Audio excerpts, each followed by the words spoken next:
बोलो वृंदावन बिहारी लाल की जय। श्रीमद् भागवत में आज आत्मदेव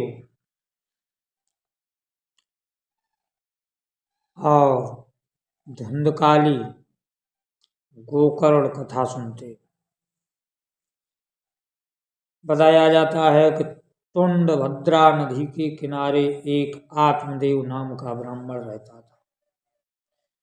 वह संतानहीन था। इसकी दुखी वजह से वो गंगा के किनारे आत्महत्या करने के विचार से निकला। वहां एक सन्यासी से भेंट हुई।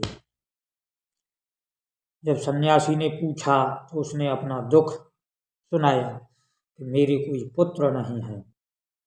सन्यासी ने कहा, पुत्र की क्या आवश्यकता है? आत्मदेव ने कहा, पुत्र के बिना सद्गति नहीं होती, मुक्ति नहीं होती। कौन श्राद्ध करेगा, कौन पिंडदान करेगा?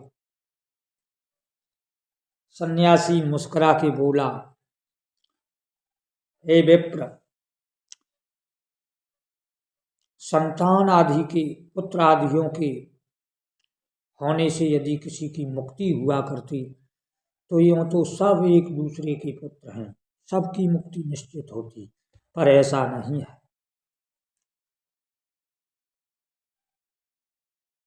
वास्तविकता तो इसका अध्यात्म जान कि अपना शरीर ही पिंड है। जो अपने इस शरीर को, इस पिंड को गोविंद के समर्पण कर देता है, भगवान के समर्पण कर देता है, वही पिंडदान कहलाता है। और ऐसे पिंडदान से ही मुक्ति होती है। श्राद्ध जो ब्रह्मांड में है वही पिंड में है, इसलिए पिंड का दान करने से, अपने शरीर को परमात्मा को समर्पण कर देने से सबसे बड़ा श्राद्ध होता है। जो इस प्रकार श्राद्ध और पिंडदान करता है वही मुक्त होता है। पुत्र आदि के पिंडदान, आटा आदि के पिंडदान से किसी की मुक्ति नहीं होती। यूं मुक्ति होती तो सबकी ही मुक्ति हो जाती। पर आत्मदेव की समझ में वह बात नहीं आई तो बताया जाता, एक फल दिया। आत्मदेव की बुद्धि यानी कि अर्धाग्नि धुंधली होने से, धुंधली, उसने वह फल नहीं खाया, गौ को डाल दिया। तो गौ के गोकर्ण नाम का विद्वान महात्मा उत्पन्न हुआ और धुंधकाली उत्पन्न हुआ धुंधली के यहाँ। उसने अपनी बहन से ले लिया। तो आत्मदेव बड़ा दुखी रहा। उसने 5 वेश्याएं पाल रखी। काम क्रोध मद मोह लोभ, ये वेश्याएं हैं, इन्हें पाल लिया। गोकर्ण जी हरि भक्ति में मग्न रहे। कुछ समय बाद उसका देहांत हो गया। जब उन्हें सूचना लगी तो उन्होंने पिंडदान वगैरह किए गया में, और जब वापस आए तो धुंधकाली उन्हें प्रेत योनि में मिला। श्रीमद् भागवत का पान करा के गोकर्ण जी ने धुंधकाली का मोक्ष किया। आइए अपने आप में यह कथा कैसे है इसे समझते हैं। तुंडभद्रा नदी यह शरीर है, इसमें जीवात्मा ही आत्मदेव नाम ब्राह्मण है। इसकी अर्धाग्नि धुंधली है, इसकी इंद्रियां, इसकी गौएं हैं।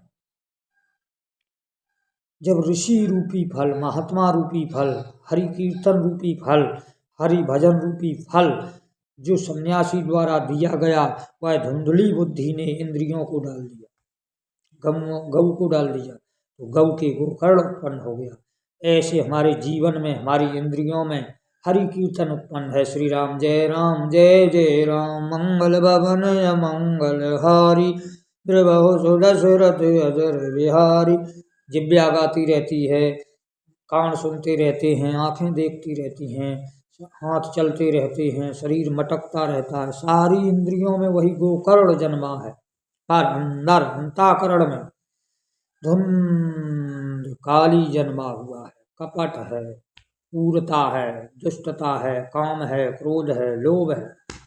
यही कथा उलझी हुई है इंद्रियों में।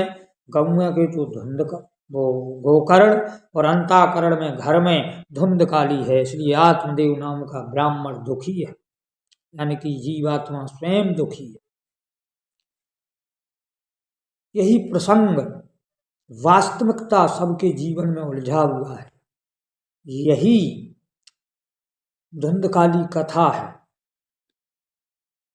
कोई ब्राह्मण हुआ था, धुंधकाली का मोक्ष हुआ था, गोकर्ण हुए थे, उससे बेहतर है कि हम अध्यात्म समझे के है गोकर्ण मेरे अंदर उत्पन्न है, धुंधकाली मेरे अंदर उत्पन्न है, मैं ही वह आत्मदेव नाम का ब्राह्मण हूँ, और यह शरीर ही तुंड भद्रा नदी है।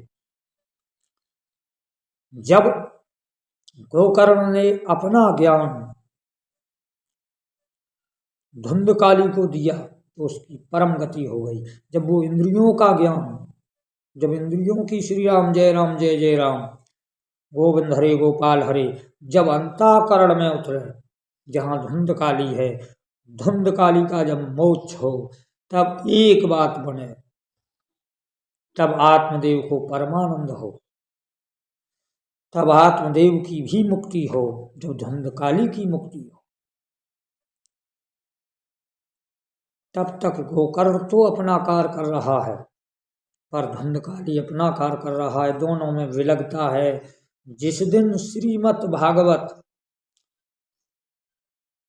धुंधकाली को समझ में आएगी, जब धुंधकाली सुनेगा, जब अपने अंदर बैठा हुआ अहंकार सुनेगा जो इंद्रियां गा रही हैं, तब उसकी परम गति होगी। 7 गांठें यही वासना है, जब ये 7 वासना की गांठें टूट जाएंगी तो धुंधकाली की परम गति हो जाएगी। सच्चा भक्त तो वही है, सच्चा दानी वही है, सच्चा वैष्णव वही है, सच्चा ज्ञानी वही है, सच्चा वैरागी वही है, जो अपने मन को शांत कर,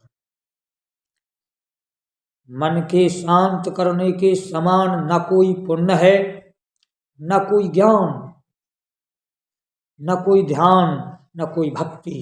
सबसे ऊंचा ज्ञान है, सबसे ऊंचा वैराग है, सबसे ऊंचा दान है, और सबसे ऊंची भक्ति है जो अपने मन को शांत कर ले।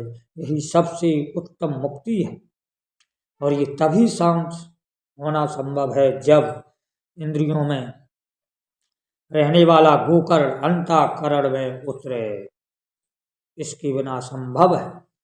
इसलिए इंद्रियों में चलने वाला श्री राम जय राम हरे गोविंद गोपाल हरे को अंतःकरण में उतारने की कोशिश कीजिए, और फिर देखिए कि धुंधकाली की किस प्रकार मुक्ति होती है। और धुंधकाली की मुक्ति का अर्थ है हमारी मुक्ति, हमारा परम पद।